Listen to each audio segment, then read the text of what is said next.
Hey, what's up, y'all? It's your boy Tilo Mad coming at you with another video. And in today's video, we're going to be talking about a roster overview. So we're going to be taking a look at my roster, seeing what I've worked on these last couple of weeks. It's been about 2.5 weeks since the last one. So this is going to be episode 2. And you guys get to see the progress that I've done in my mindset, my mod changes, the characters that we've gotten, and all sorts of other stuff. So hopefully you guys enjoy this one. But before we get started, just want to say thank you guys so much. We've grown over 50 subscribers in the last 2 weeks. So big shout out to you guys, especially the newcomers. Thank you guys so much for showing me love. Really appreciate you guys. And then also the existing ones too from the jump. You guys are OGs and really appreciate y'all as well for giving me that support. But all right, guys, let's get into this one. So we're going to be taking a look at my roster. I'm going to pop it up right here. And you can see that we've grown a little bit in GP. Last time we were at 7.2. Now we're at 7.3. So your boy is putting on that GP weight. So hopefully it keeps on going the next couple of weeks.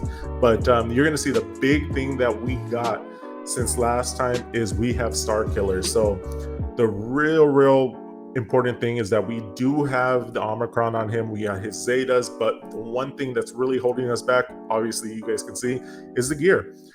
He needs a couple of pieces that are pretty hard to get.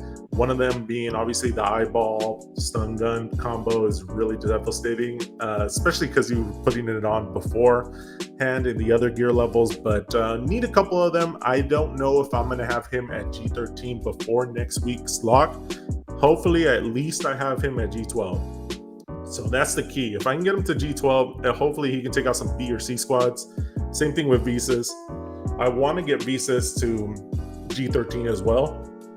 But the only thing is I stopped my real gearing up on her and focused on Starkiller instead, just because Visas, even at G11, is still going to be usable for me.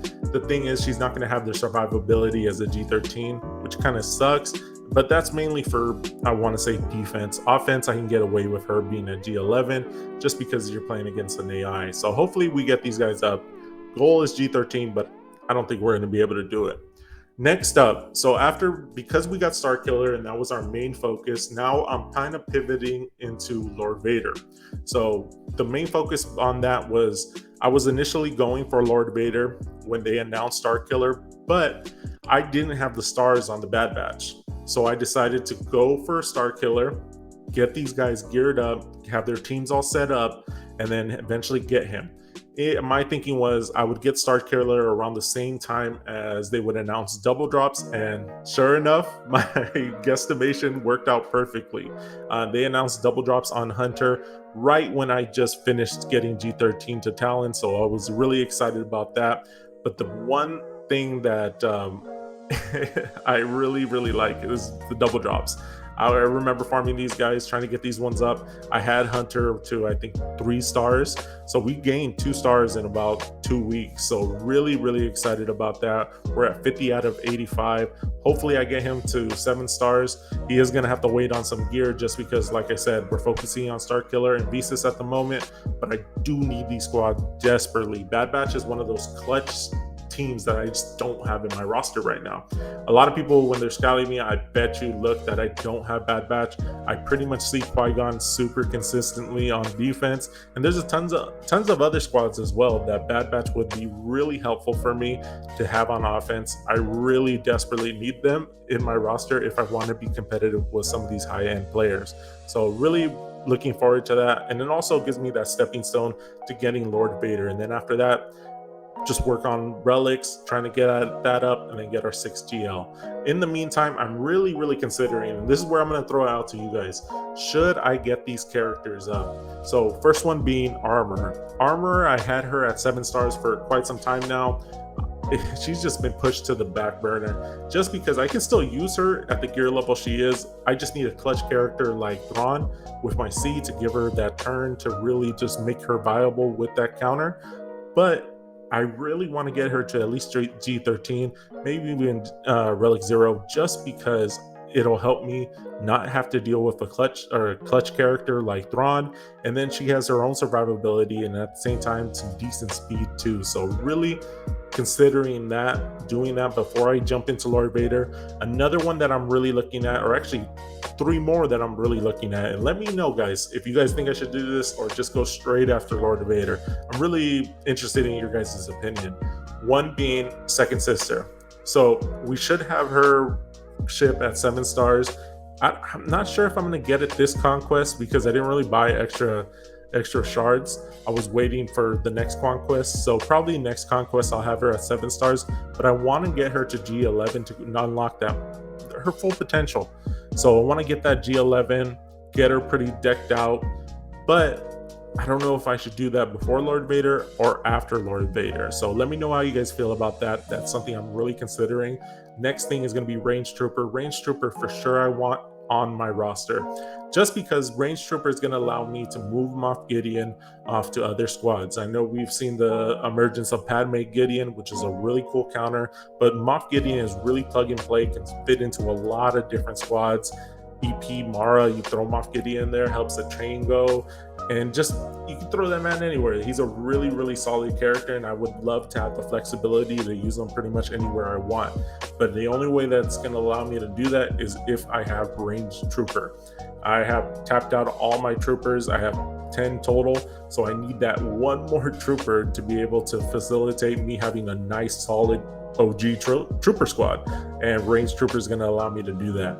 So let me know what you guys think, if I should get these. And then also the last one's going to be Nihilus. So Nihilus is one of those characters I was really working on in the meantime while I was getting these stars up for, I believe it was Mara and Talon, just because Nihilus is going to allow me to do a lot of stuff on offense as well, especially with the trio. Right now, I cannot do the trio against Dash, and that's something that I really want to get done. But the thing is, because my Nihilus is only at G12, he's getting wrecked, especially off the opening jump. They seem to always focus on him. He acts almost as a pre-taunt because I know for sure they're going to be focusing on Nihilus. And if I had him at G13, I want to maybe get him at about R5. That's where the rest of the trio is.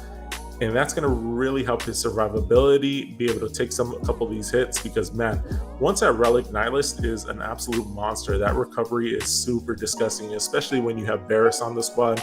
I definitely want to get him up there, just because it's going to allow me more flexibility on offense and just help me in GAC. Right now, I need all the help I can get. I think I was 1,300 in Kyber 1 ranking, so we might drop a little bit because your boy is on the struggle bus this round. So hopefully we win this one. Well, we're in the last round of week 2, so hopefully we do. I'm about to do it on Twitch in a little bit, but definitely need him to kind of open up things for me on offense. So not 100% sure, but let me know if you guys think I should do all 4 of these before I go into Lord Vader, or if I should just maybe do a couple, 1 or 2 before I go into Lord Vader. So let me know. I'm going to take your guys' opinion very seriously, because I'm not sure myself if I want to go full throttle into Lord Vader at the moment. But other than that, those are the things I'm working on. That's the stuff I'm going to work on in the future as well. It's going to be Lord Vader. Modding wise, so a couple things that we are going to change modding wise. It's going to be, let me see, one big thing is Fennec Shan. So Fennec Shan for next week, I have her with a lot of offense, but the thing is, I had crit chance on her because she does have horrible crit chance. I'm going to switch these guys out. They're really good mods, but the thing is, I need her to be more survivable. I had a couple times going against Lord Vader where if she could just take 1 or 2 more hits, we would have won the match. But because she gets taken out so early, it really affects things, and we don't get to apply the armor shreds on Lord Vader or the just complete devastating damage that she causes. She's the Dark Trooper of bounty hunters. She's absolutely disgusting. I definitely need her to be a little more survivable and just pack that punch to really just put the closing nail on Lord Vader's coffin. All right, and after that, another thing that we're going to be changing offensively is, you know what? He's up here. He's my boy, Darth Vader. So Darth Vader can counter a couple really, really good stuff for me. I don't know how long he's going to be able to counter stuff with EP and Mara, just because we do have Starkiller in the mix now. But one thing I really want to address is his speed. So I have him at 265. That's not good enough. I need him at least 20 speed higher, and I would feel pretty comfortable with his performance to being able to counter stuff. One thing I really want to look for him to be able to counter is Qui-Gons. Another thing would be Mon Mothma, even with decently fast Kyle Katarn's got that bonus energy. Let's go. But that's really what I want to do. Get him beefed up speed wise and really be able to outrun these guys, because once he takes the first turn, it's a wrap. Other than that, when it comes to modding, I like where my Wampa is. I like where a lot of these characters are, but those are the main two that are giving me some problems. I definitely need to kind of gear these guys or speed these guys up, and in Fennec's case, beef her up a little bit, just because that's what my roster needs. I need that consistent counter for Lord Vader to work pretty much every time, because I bank on that. And not having to go in there with Imperial troopers to clean it up is going to be really, really big. And I'm telling you, if I had her just a little bit more healthier, it really could have saved a couple of these GACs last 2 rounds. So yeah, we'll see. But all right, guys, that's pretty much going to be it for my roster overview. If you guys see anything or you guys have any suggestions for me, let me know. I definitely am going to consider them. Want to get this roster as tight as possible. At the GP we're doing pretty good. We're trying to get under that 1,000 ranking in Kyber 1. We're pretty close, only 300 spots away. So hopefully we manage to do it. It's going to be tough, but hopefully Starkiller is that catalyst to really push us over the edge. But all right, guys, I'll catch you guys later. Tomorrow, or today actually, when I release this, is going to be the Mad Awesome show, and that's going to be at 7 p.m. Eastern on Calvin Awesome's channel. So that's going to be linked down below in the description. So hopefully I see you guys there. If not, it's going to be on iTunes and Spotify the day after. So all right, guys, appreciate you guys, and I'm gonna catch you on the next one. Peace.